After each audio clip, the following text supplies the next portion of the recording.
ఇక ఆ హీరోతో జీవితంలో సినిమా తీయలేను. Koratala shocking comments. Tollywood top most డైరెక్టర్లలో ఒకరిగా కొరటాల శివ మంచి ఇమేజ్ క్రియేట్ చేసుకున్నారు. మొదట బోయపాటి దర్శకత్వంలో తను ఎన్నో సినిమాలకు రచయితగా పనిచేసిన ప్రభాస్ మిర్చి సినిమాతో దర్శకుడిగా మారి శ్రీమంతుడు, జనతా గ్యారేజ్, భరత్ అనే నేను ఇలా వరుస బ్లాక్ బ్లాస్టర్ సక్సెస్లు అందుకొని టాప్ డైరెక్టర్ అనిపించుకున్నాడు. అయితే తర్వాత మెగాస్టార్ హీరోగా కొరటాల శివ డైరెక్షన్లో తెరకెక్కిన ఆచార్య డిజాస్టర్గా నిలిచింది.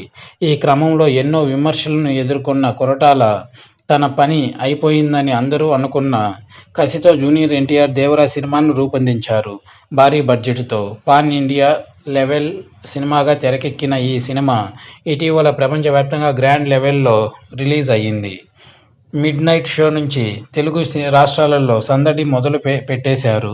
ఈ క్రమంలో ప్రేక్షకుల, అభిమానుల అంచనాలను కొరటాల ఏమాత్రం అందుకోలేకపోయాడు.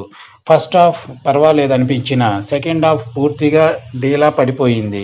క్లైమాక్స్ అసలు నచ్చకపోవడంతో చాలామంది నుంచి నెగిటివ్ కామెంట్లు వినిపించాయి. ఈ క్రమంలో యావరేజ్ టాక్ తెచ్చుకుంది సినిమా. దీంతో సినిమా ఫుల్ రన్లో బ్రేక్ ఈవెన్ అయితే ఖచ్చితంగా జరుగుతుందని ట్రేడ్ వర్గాలు చెబుతున్నాయి. ఈ క్రమంలో గతంలో కొరటాల దేవరా ప్రమోషన్లో భాగంగా మాట్లాడిన మాటలు నట్టింట వైరల్గా మారుతున్నాయి. కొరటాల మాట్లాడుతూ అల్లు అర్జున్తో ఖచ్చితంగా మూవీ ఉంటుందని, కొంతమంది బన్నీ సినిమాలు క్యాన్సిల్ చేసి అదే కథతో దేవరా తీశామని అనుకుంటున్నారు. అందులో ఎలాంటి నిజం లేదు. అల్లు అర్జున్ స్టోరీ వేరే ఉంది. మాకు ఆలస్యం కారణంగా సినిమా క్యాన్సిల్ అయ్యింది. ఖచ్చితంగా ఆ సినిమాకి వస్తుందంటూ వివరించారు. ఇండస్ట్రీలో దాదాపు అందరూ స్టార్ హీరోలతో సినిమా చేశారు. పవన్ కళ్యాణ్తో ఎప్పుడు నటిస్తారని ఇంటర్వ్యూలో ప్రశ్నించగా, పవన్ కళ్యాణ్తో సినిమా తీయాలని నాకు ఎప్పటినుంచో ఉంది. కానీ ప్రస్తుతం ఆయన రాజకీయాలలో బిజీగా ఉన్నారు.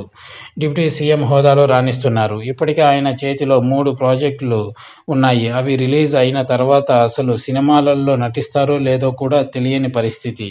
ఈ క్రమంలో పవన్ కళ్యాణ్తో సినిమా అంటే కష్టమే అంటూ కొరటాల వివరించారు. ఆయన మాట్లాడిన మాటలు ఇప్పుడు నెట్టింట హాట్ టాపిక్గా మారాయి. ఇది వ్యూవర్స్.